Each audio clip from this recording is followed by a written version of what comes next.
is good, YouTube? So this is going to be my first video being back in New Jersey. I told you guys before I left that it was going to be kind of just figuring it out as I go in terms of workouts and whatnot.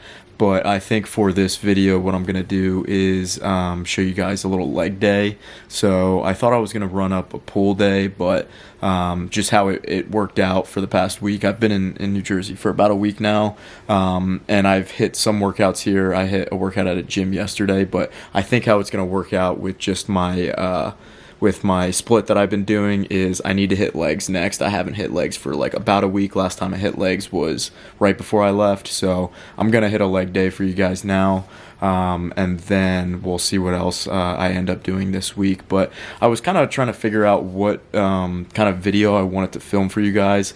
I think I'm gonna try to end up showing every single day of my split at a home gym, just to kind of give you an idea of like what you can do if you have like only like the minimal equipment. I would say like no cables for me. I have a bench, I have a pull-up bar, and then some dumbbells, and I would say that's pretty minimal. So I wanted to show you guys, you know, what I'm gonna do for my split with like that minimal equipment right there, and then you know, what you could do if you're in a similar situation with me, where at some point during the year you don't have access to a gym and you're kind of just trying to maintain, and you could still grow what you have. So I'm gonna show today some legs, and then at some point I'll show a pull day and then a push day at least.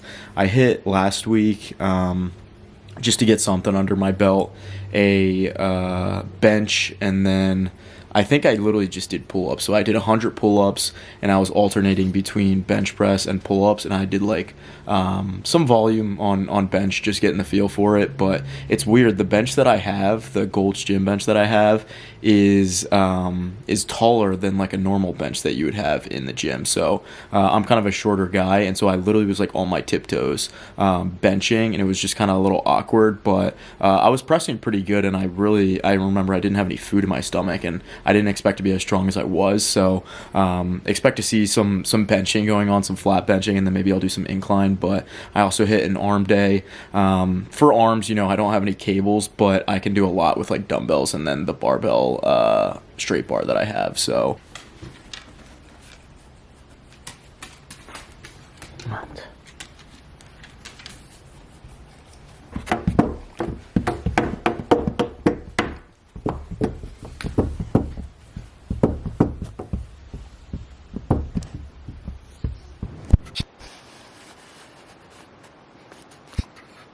So just one thing I wanted to talk about, since I've been in New Jersey, I've noticed that, you know, obviously since it's up north, the weather is like way colder here than in Texas. And not that like it was super nice in Texas where I was at, to the point where I could literally just like go outside, you know, shirtless and just lay out for like hours at a time.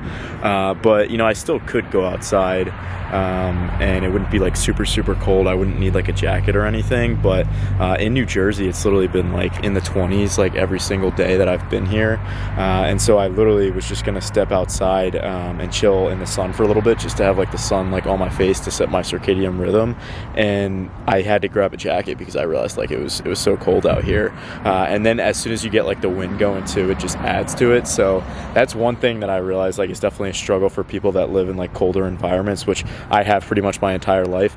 During the winter time, you know, getting like your sun, which, you know, you're definitely not going to get like tan or anything just because the UV is so low, but, you know, just getting your normal sun exposure is, you know, kind of harder, just because, especially if it's like, you know, rainy or like snowy and it's like super cold out, like you're not going to feel as motivated to go outside and chill than if it was just like, I don't know, even just 40s or 50s.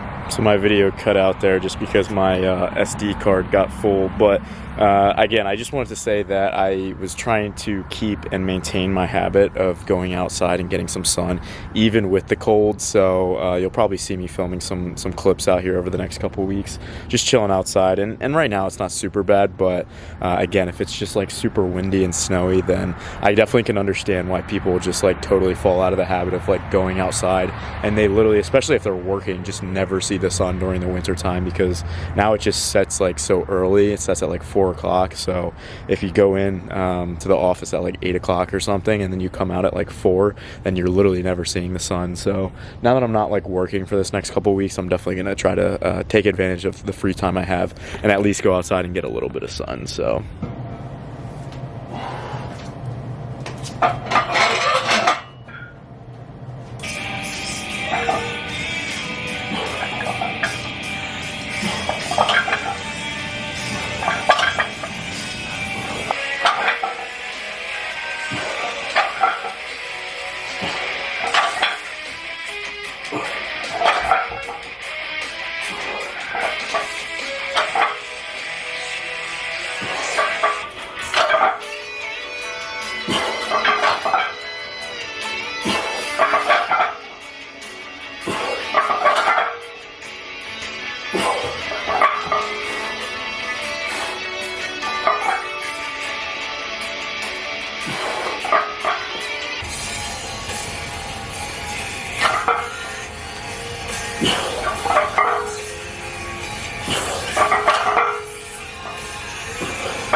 all right, so it's the next day after that leg day, and I just honestly want to talk about the workout a little bit.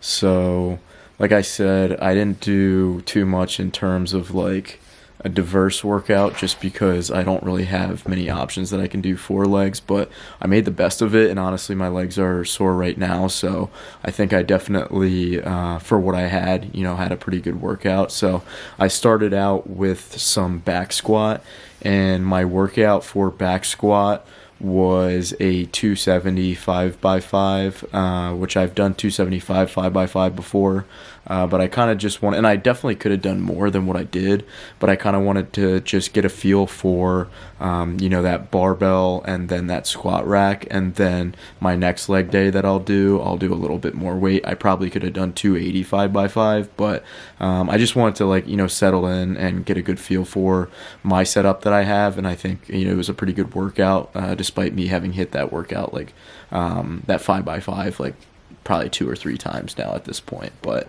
I then went into RDL, which I hammered RDLs because I had enough weight for back squat, but I definitely could have had more for what I usually do. But for RDLs, I definitely had plenty of weight for what I do. I think I went up to 230, and I was doing sets of 8 or something. So that was great. I probably hit probably 5 or 6 sets of RDLs, and my hamstrings are definitely sore now. The next day, I then went into calves. So, like I said, I don't really like doing the standing calves with the barbell, just because as I was doing them, I haven't done them in forever, maybe honestly ever. But as I was doing them, I was like, wow, like I really just can't keep my balance doing it. It's different as like doing it on the Smith machine, just because Smith machine, you're locked in.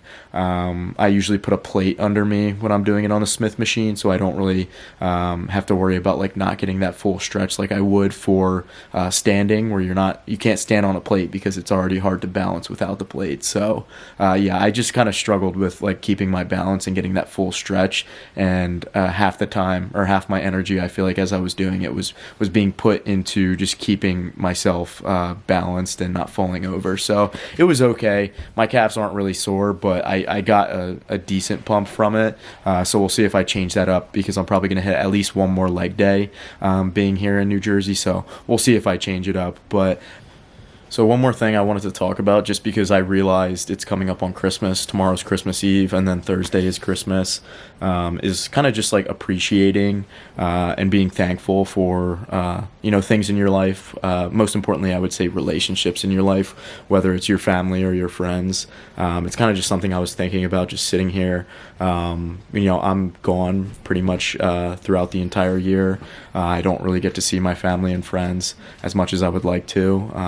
Obviously I'm texting and talking to them on the phone and whatnot, but it's a lot different getting to spend time with them in person and getting to create those memories with them. So during this time of year when I come home, I feel like that sense of gratefulness and appreciation is kind of heightened for me, just because I am away from home. But I would say it's just as important for those people who are around their family and friends like more often, if not more important, to kind of take time and appreciate those relationships that you have, just because it's very easy to forget and take it for granted. So I kind of just wanted to say that just because it was something that I was thinking about, and it's especially true this time of year, just because you are probably going to be spending more time with your family and friends. So just appreciate those moments, just because you never know. You may not have those opportunities to create those kind of memories again. People move away from home. They're doing their own thing, and you never know when you're like just not going to see someone again for a while. So all right, so that's pretty much it for this video. Merry Christmas, and I'll catch you guys in the next one.